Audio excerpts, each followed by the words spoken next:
Hoje vamos viajar até uma época em que o frio podia ser mais mortal que qualquer guerra, a Idade Média.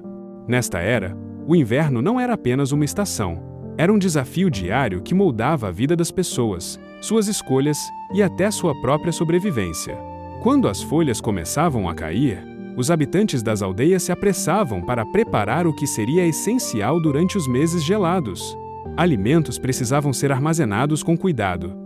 Grãos eram empilhados em celeiros, legumes e frutas eram secos ou conservados, e a caça aumentava para garantir carne suficiente para as famílias. Qualquer descuido podia significar fome.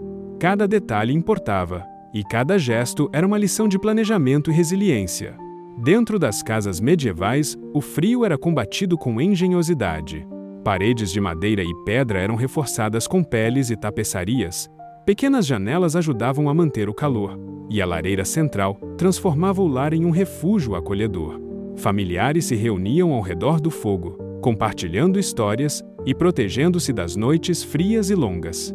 É fácil imaginar o cheiro da madeira queimando misturado ao aroma do pão recém-assado. A vestimenta era uma questão de sobrevivência. Camadas de tecidos grossos, mantos pesados e sapatos forrados de palha protegiam contra o vento cortante. Alguns tinham acesso a peles nobres e tecidos finos, mas a maioria dependia de lã simples e resistente. Cada camada era pensada para preservar calor, e cada peça refletia a luta diária contra o inverno rigoroso. A comida exigia planejamento e criatividade.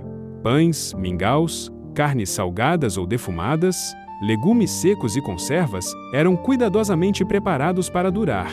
Bebidas como cerveja e vinho, além de calor líquido, serviam para levantar o espírito em dias frios e sombrios.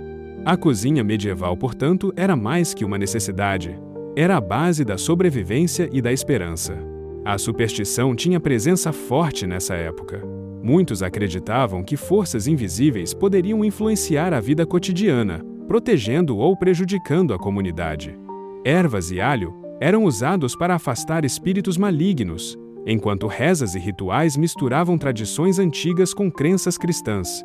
Ciência e superstição conviviam lado a lado, e cada aldeão buscava o equilíbrio entre os dois para sobreviver. Mesmo com tantos desafios, havia momentos de alegria. Histórias eram contadas à luz da lareira, músicas e danças animavam as noites, e jogos divertiam crianças e adultos. Nobres disputavam partidas de xadrez, enquanto os camponeses participavam de brincadeiras simples e corridas na neve. Esses instantes de distração eram essenciais, não apenas para a diversão, mas para manter a sanidade durante os meses de inverno. O frio trazia perigos reais. Fome, doenças, animais selvagens como lobos rondando as aldeias e acidentes nas estradas cobertas de gelo eram ameaças constantes. A união da comunidade era vital. Todos precisavam colaborar para superar os desafios e proteger uns aos outros. Quando a neve finalmente derretia e o sol começava a aquecer, a chegada da primavera era celebrada com alegria. Campos eram preparados para o plantio, animais retornavam às pastagens e crianças corriam livres entre flores e riachos. As festividades da estação, como a Páscoa, simbolizavam renovação e lembravam todos da força da natureza e da capacidade humana de superar adversidades. Mas nem todas as histórias eram de esperança. Animais, especialmente gatos, sofreram injustamente devido a medos e superstição.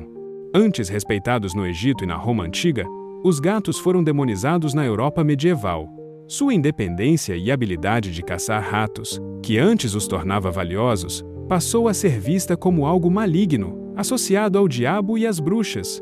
Durante a caça às bruxas, os gatos se tornaram vítimas de crueldade. Eram queimados, jogados de torres ou usados em experiências militares.